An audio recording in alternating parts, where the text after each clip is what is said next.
नमस्कार, वंदे मातरम।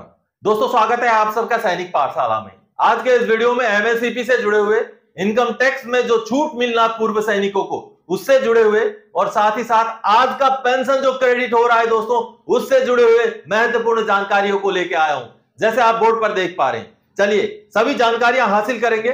जानकारियों की ओर आगे बढ़ने से पहले दोस्तों, हमेशा की तरह आप सबसे मेरा आग्रह है, अगर सैनिक पाठशाला चैनल का वीडियो आप पहली बार देख रहे हैं या अभी तक चैनल को सब्सक्राइब नहीं किया है, तो चैनल के साथ जुड़े रहने के लिए, इसका हिस्सा बने रहने के लिए चैनल को सब्सक्राइब जरूर करें। तो चलिए दोस्तों आगे बढ़ते हैं। सबसे पहली जानकारी, जैसे आप देख पा रहे हैं, हवलदार को मिला न्याय सुधार का दर्जा, साथ में बेसिक पेंशन में भी भारी उछाल। जी हां दोस्तों, और ये हुआ है एमएससीपी की वजह से। चलिए मैं आपको लेटर दिखा के समझाता हूं, और साथ ही साथ पेंशनर जानना चाहते हैं कि जब एमएससीपी न्याय सुधार मिल जाता है तो न्याय सुधार की यानी कि जेसी और इनकी क्या क्या फैसिलिटीज लागू हैं। चलिए पहले लेटर देख लेते हैं। दोस्तों ये जो लेटर आप देख पा रहे हैं, गोपाल कुमार एन जी को पीसीडीए द्वारा लिखा गया है। जब उनको एमएससीपी न्याय सुधार एडजस्ट किया गया तो पीसीडीए ने बकायदा ये लेटर निकाल करके उनको इन्फॉर्म किया है कि आपका रिवीजन हो चुका है। और जैसे आप यहाँ पर रैंक देख पा रहे हैं, एक्स नायब सुधार गोपाल कुमार एन। दोस्तों वैसे ये लिखने का तरीका गलत है, ये एक्स नायब सुधार नहीं होता है। नायब सुधार एमएससीपी गोपाल कुमार एन आगे रिटायर्ड होता है। चलिए जो भी हो, उनको एमएससीपी ग्रांट हो चुका है और इस लेटर में क्लियरली जो है पीसीडीए ने सारी जानकारी दी। गुड इवनिंग, मैं हवलदार गोपाल कुमार बोल रहा हूँ। एएससी सप्लाई से मेरा रिटायरमेंट हुआ था और अगस्त 2006 में ही हुआ था मेरा रिटायरमेंट। मैं वीडियो इसलिए कर रहा हूँ, मेरा एमएससीपी न्याय सुधार का सैंक्शन किया चुका है। ₹34,198 इंक्लूडिंग डीए 50% अभी सैंक्शन किया चुका है। और मुझे सैनिक पाठशाला से बहुत अच्छा गाइडलाइन मिला है, उन्होंने बहुत अच्छा मदद किया है मुझे। Thank you very much. Thank you सैनिक पाठशाला।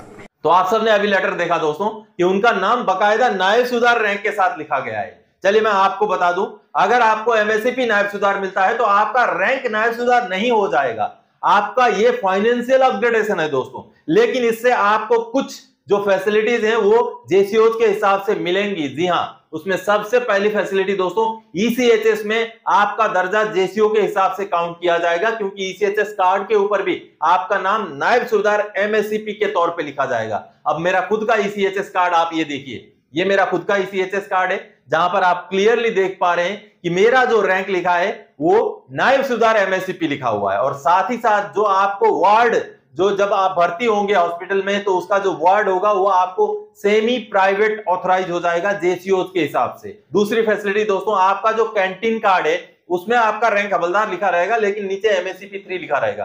किसी के में हवलदार एमएससीपी 1 भी लिखा रहता है, लेकिन करेक्ट जो है हवलदार एमएससीपी 3 होता है। जो ये वाला मेरा कार्ड आप देख पा रहे हैं, ये मेरा सीएसडी कार्ड है, जो स्मार्ट कार्ड, तो उसमें आपने देखा हवलदार एमएससीपी 3 लिखा हुआ है। अब इससे फायदा क्या होगा? इससे दोस्तों आपको जो है जेसीओ का कोटा जो है आपका कार्ड में लागू हो जाएगा, और जो लिकर मिलता है वो भी जेसीओ के कोटे के हिसाब से मिलेगा।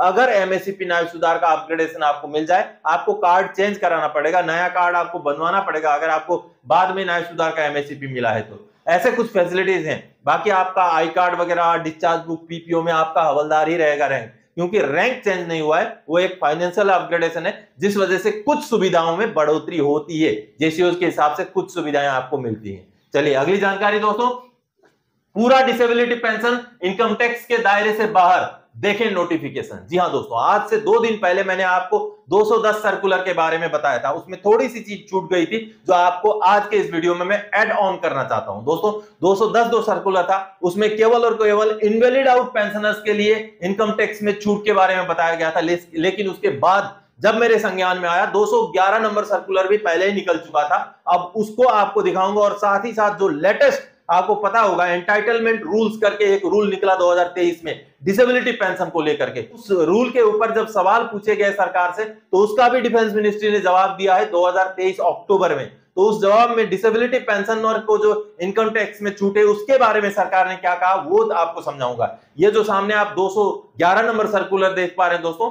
इस 211 नंबर सर्कुलर में आगे जो डिफेंस मिनिस्ट्री का एक नोटिफिकेशन है, ये वाला जो नोटिफिकेशन आप देख पा रहे हैं, इस नोटिफिकेशन में क्लियरली मेंशन किया गया है, जो डिफेंस मिनिस्ट्री का पिछला नोटिफिकेशन है जिसमें कंफ्यूजन हो गया था कि केवल और केवल इनवैलिड आउट पेंशनर्स को ही इनकम टैक्स में छूट मिलेगा, लेकिन ये नोटिफिकेशन क्लैरिफाई करता है कि अभी जो केस है, अभी जो मुद्दा है वो माननीय सुप्रीम कोर्ट में चल रहा है, जिस वजह से जब तक माननीय सुप्रीम कोर्ट का फाइनल आदेश नहीं आता, स्टेटस को टू बी मेंटेन, यानी कि जो चल रहा है वही चलता रहेगा। यानी कि दोस्तों बाकी जो पेंशनर्स हैं, डिसेबिलिटी पेंशनर्स, चाहे वो कंप्लीट सर्विस करके ही क्यों ना आए हो, उनको भी इनकम टैक्स में छूट मिलता रहेगा।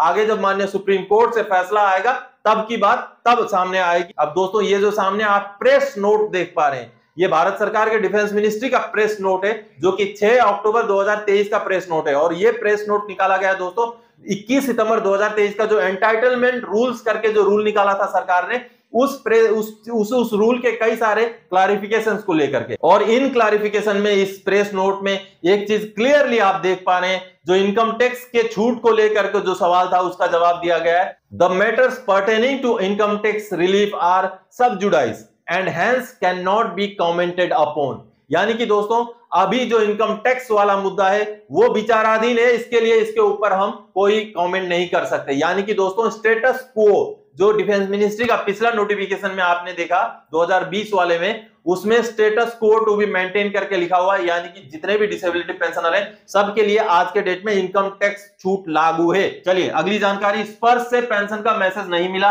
अब पेंशन आएगा या नहीं। दोस्तों कई सारे ऐसे पेंशनर्स हैं जिनको स्पर्श की तरफ से जो एडवांस इंटीमेशन का मैसेज मिलता है, ये वाला मैसेज नहीं मिला है, तो पेंशनर चिंतित हैं। आज तो पेंशन क्रेडिट हो रहा है, तो क्या आज उनको पेंशन नहीं मिलेगा?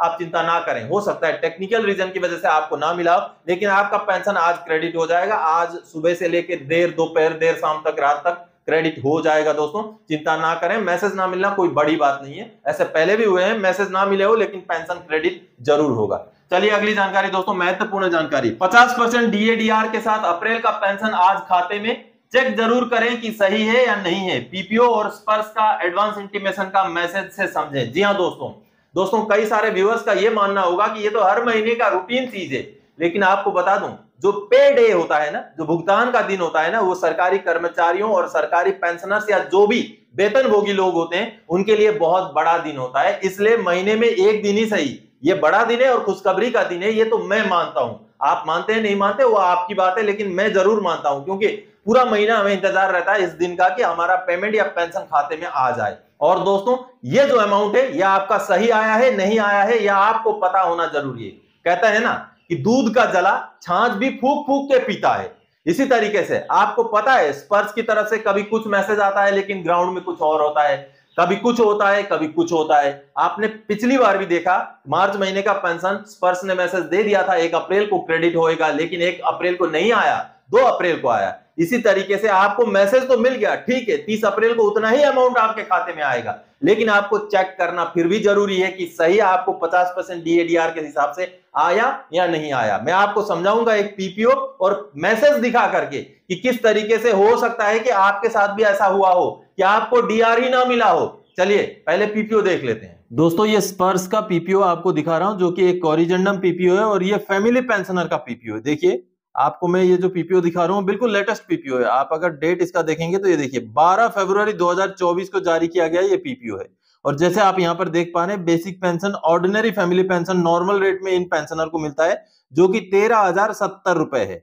अब 13,070 रुपए तो उनका बेसिक पेंशन है फैमिली पेंशनर का, तो उनको जो डीआर, इसमें अगर हम 50% डीआर जोड़ दें तो इनका जो कुल पेंशन होना चाहिए दोस्तों वो होना चाहिए 19,605 रुपए होना चाहिए। आगे मैं आपको जो पीसीडीएस है उनको स्पर्श की तरफ से जो एडवांस इंटीमेशन का मैसेज आया है वो दिखाऊंगा, जिसको देख करके आप भी समझ जाएंगे कि मैं क्यों आपको बार बार बोल रहा हूं कि आपको चेक करने की जरूरत है कि अप्रैल महीने का जो आपका पेंशन है वो सही कैलकुलेशन के हिसाब से आपको 50% डीएडीआर के हिसाब से मिला है या नहीं मिला। तो आप सबने अभी पीपीओ देखा एक फैमिली पेंशनर का, शीला देवी जी का। अब उनको जो मैसेज आया ये देखिए, ये मैसेज जो आया है उनको उनका पेंशन जो कितना क्रेडिट होगा 30 अप्रैल को 13,070 रुपए, यानी कि जितना उनका बेसिक है उतना ही उनके अकाउंट में आ रहा है। क्लियरली मैसेज ये बोलता है, जबकि उनको डीआर भी लग के आना चाहिए था जो नहीं आया है। तो इसी तरीके से आपको भी जो क्रेडिट हो जाएगा पैसा वो जरूर चेक कीजिएगा कि आपका 50% डीआर के हिसाब से आया या नहीं आया। और अगर आपका पेंशन क्रेडिट हो गया है